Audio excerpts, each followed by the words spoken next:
Hi guys, how are you all doing? Welcome to my channel. I hope you guys are having a great day, night, wherever you are in the world.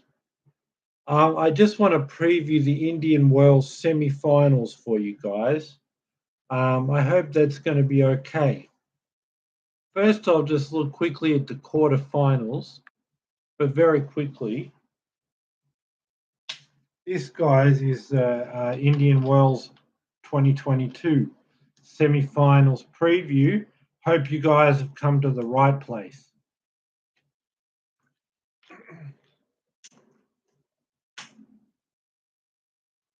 Sorry about that, guys, just having the water. So let's take a look at this. Rublev has beat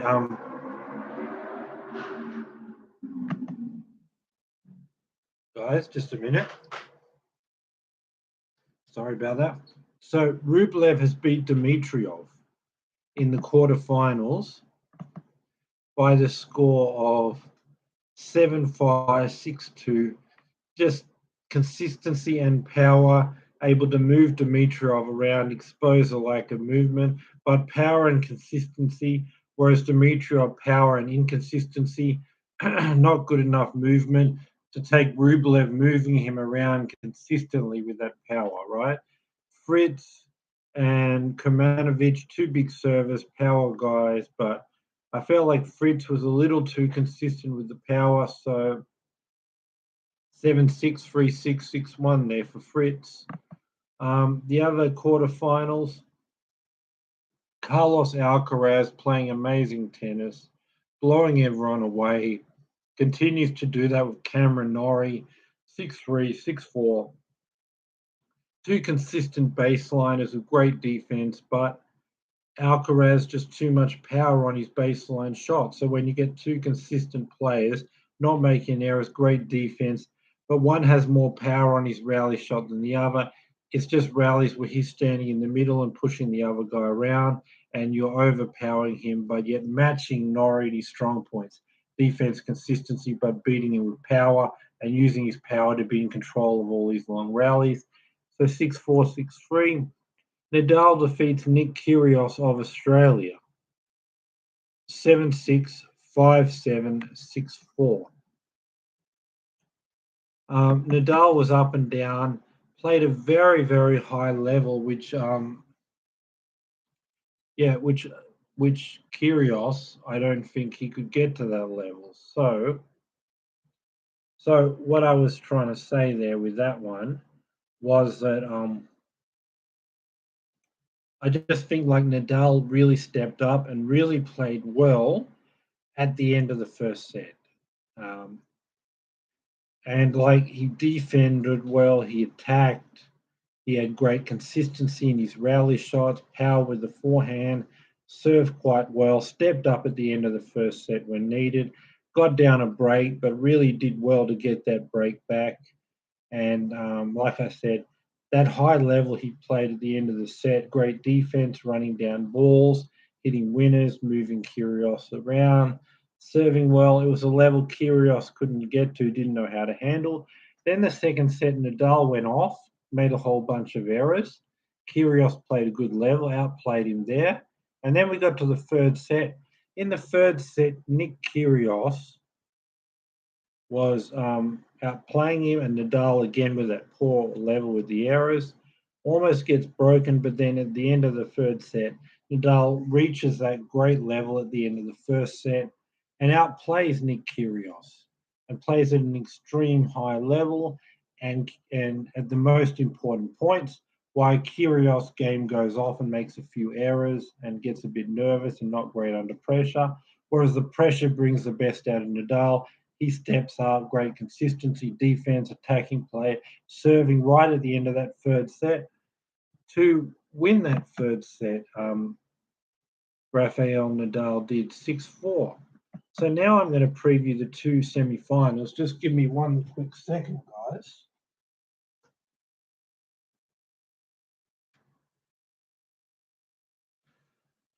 There we are. bit more light. So now I'll preview the semifinals for you. The first one is going to feature Rublev, Andrei Rublev of Russia versus Taylor Fritz of the United States. A real Cold War battleground here. No, not really, just two tennis players trying to win, right? Um, but what I would say was Rublev doesn't like huge servers who attack, shorten the points, take time away. He likes to get in rhythm. He likes to feel like he's getting in a rally where he has time to set up for his powerful shots and hit 4, 5, 6 shots and overpower the guy in the rally. But if you serve and play big and never let him get in a rally, never let him have rhythm, never let him have time to set up and hit a forehand, you can do quite well. But I don't know if Fritz has the consistency and patience to do it good enough to beat Rublev. And I think Rublev will get his power game and will move Fritz around and will expose Fritz's lack of defense and movement and that he can't handle a guy with consistent power. We'll get enough of Fritz's serves back to force him into a rally and we'll move Fritz around in those rallies and expose his lack of defense and movement and just beat him with a combination of having consistent power, but with consistency and good defense and good shot tolerance and few errors and patience, but yet a lot of power in those rally shots. Whereas when Fritz hits power shots, yes, he's going to hit a lot of winners, but he's going to give up a whole lot of errors. Whereas Rublev will have that same power, but with few errors and with more patience. Whereas Fritz won't have the patience. We'll get winners with errors, but Rublev will get those same winners with less errors, more consistency, and a bit better defense. And we'll get enough of Fritz's serves to force him into rallies, move him around with his sort of rally power game and just out rally him, move him around, overpower him, and expose his lack of defense and lack of consistency. And then Fritz has to go for too much, make a whole bunch of errors. I'm going to say two really close sets or three sets, but I'll say for now straight sets to Andrei Rublev, but could well be three sets. So now let's look at our second semi-final featuring Raphael Nadal of Spain versus Carlos Alcaraz, also of Spain. So this match, this guy has been built over the next Raphael Nadal, Carlos Alcaraz, right? You look at his game. I mean, his serve similar to Nadal, his return similar. Speed is like Nadal was when he was young. Consistency, shot tolerance, not many errors, great rallying, big forehand to set up and finish points. But where I think he's a bit better than perhaps Nadal was at the same age, he's got a bigger backhand to attack and generate power there, a little bit bigger than what Nadal had. And he's good mentally under pressure, which most young guys aren't. So he's basically a young Nadal with maybe a slightly more power on the backhand. Um, but there are some, and then with him playing on fire and killing everyone, and Nadal not being playing at his best, having a bit of pain in the foot, being a bit up and down, a bit of inconsistency there.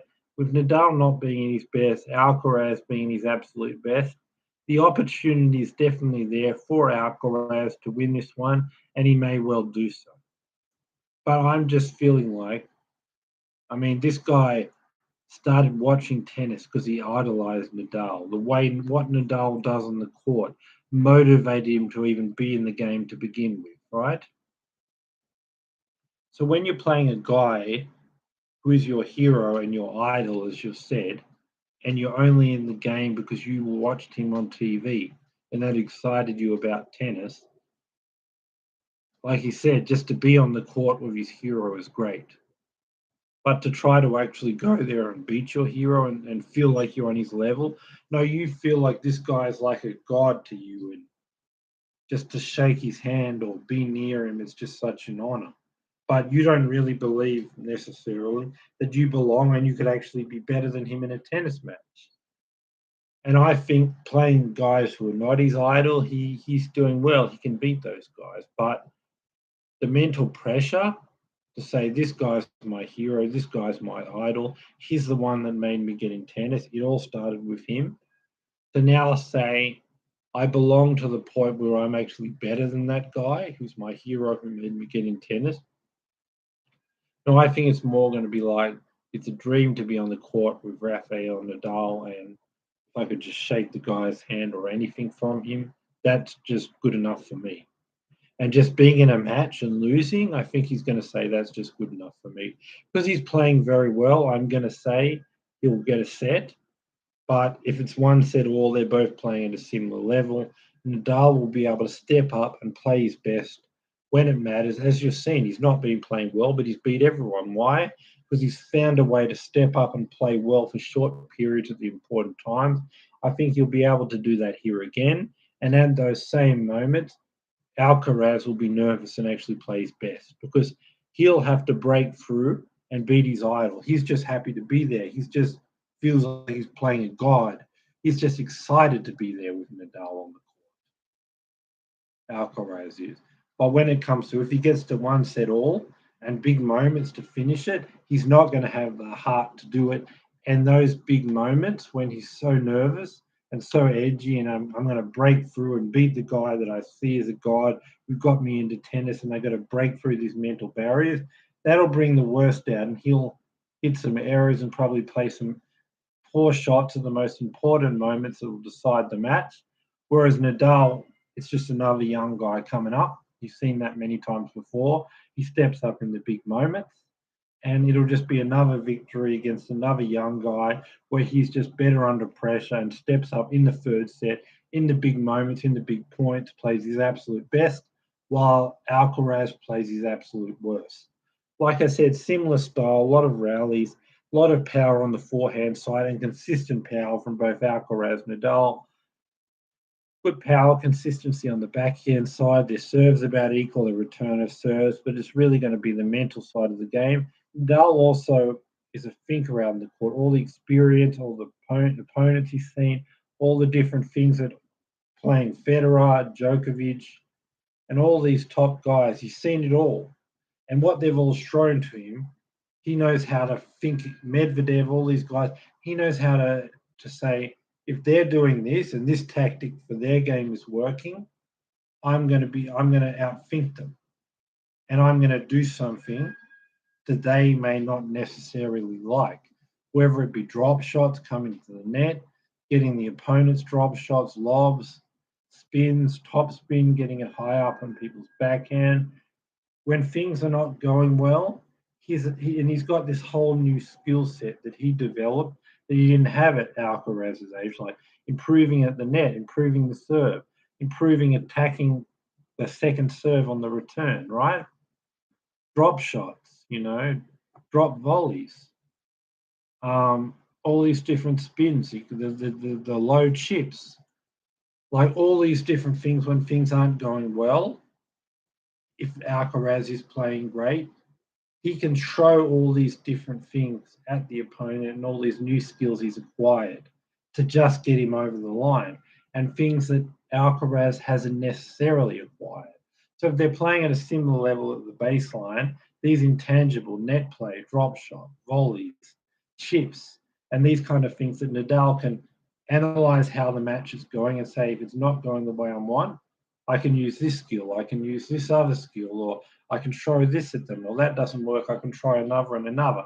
He can go in the baseline, in the defensive game, he can be an attacking baseline, he can come to the net, he can drop shot, he can do low chips, he can try all these different things with these new skills and these intangibles that he has, and things that Alcaraz doesn't have. That's one reason why he'll win. The other reason, if they're both playing a very similar level, comes down to the big moments. Like I said, Alcaraz can't break through that mental battle and get the win. It's just like being on a court with your idol is good enough, and just feeling like you're there in the match is wonderful. But to win, to break through, it's too much. Whereas in those big moments, Nadal plays his best. And then these intangibles, like I said, chips, drop shots, net play, lobs, drop volleys, all these little things that he can try if he's not winning at the baseline, like he did with Medvedev in that Australian Open final. He'll be able to do all these extra things that he's added. He's serve and throw Alcaraz off, even serve volley, and throw Alcaraz off, and step up and, if it's close, be your best in the most important moments. Nadal can do that. And then, whereas Alcaraz, in the most important moments, he's going to be nervous. The pressure of breaking through, getting that win of your idol, that'll probably bring the worst out of him. So I say Nadal wins for those two reasons. I'm saying it's going to be 3 sets. I'm going to say it's going to be very close, but I'm going to say Rublev in 2 sets over Fritz and Nadal in 3 sets over Alcaraz. So with Rublev straight sets over Fritz and 3 sets for Nadal over Alcaraz, we'll have a Rublev-Nadal final. I'll be back tomorrow. I'll be back here tomorrow. I'll preview that. Subscribe to get these videos. But what I'm saying, I just want to alert you guys to what Nadal is actually playing for, right? Let's go back to the GOAT debate for a moment, shall we? He's got the most Grand Slams, but some people say, well, Djokovic has won all the other tournaments more. He's got more weeks at number one, so that must mean it's just the Grand Slams Nadal's better and it's only one. Djokovic is better at everything else. But actually, when we look at it here, right, Djokovic only has one more Masters of 1,000 than Nadal, 38 to 37. If Nadal wins this, he can say in the first grade of tournaments, Grand Slams, I've got the most. But then your argument to say you're better at everything else, the second grade of tournaments, I'm tied you. So if you look at the top two Grand Slams, Masters of 1,000, Nadal could say, not only am I number one in the most important Grand Slams, in the second most important, you can't brag and say, you're making up for not being as good in the Grand Slams by being better there, because I can tie your Masters of 1,000 record in the second most important grade of tournaments, while being better than you in Grand Slams, the most important.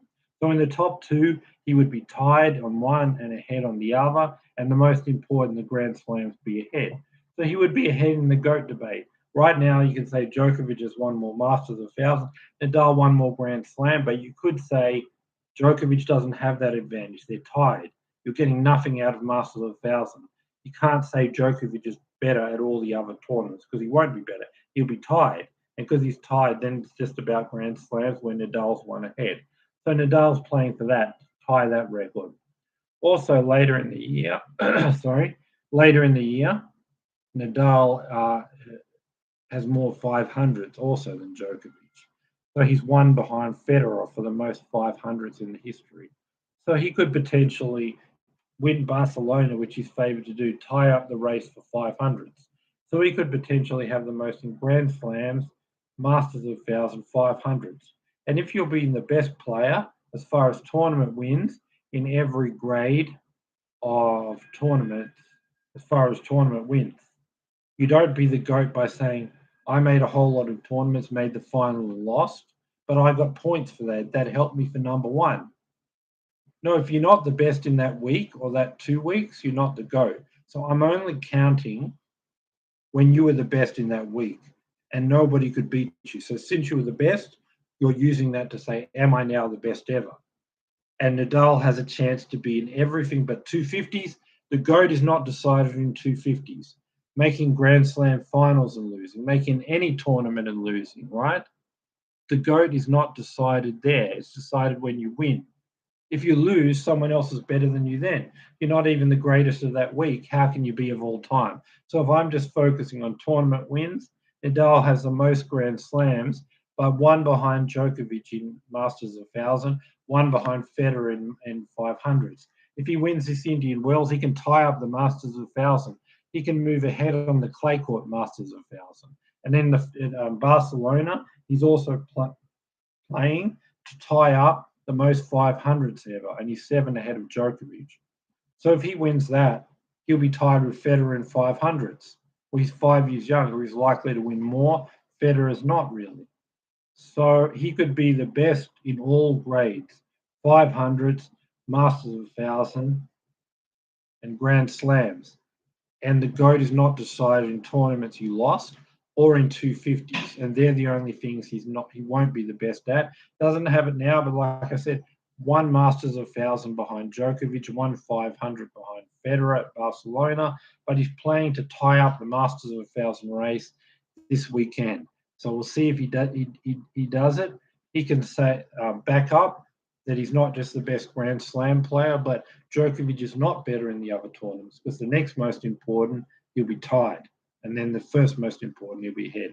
He's playing for that, guys, to tie up the race for most Masters of 1000 and tie Novak Djokovic.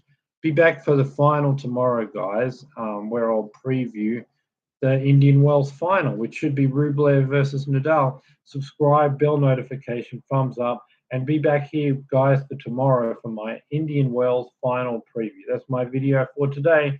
Bye for now. Thanks for watching, guys. Subscribe, and I'll see you guys tomorrow. Bye for now.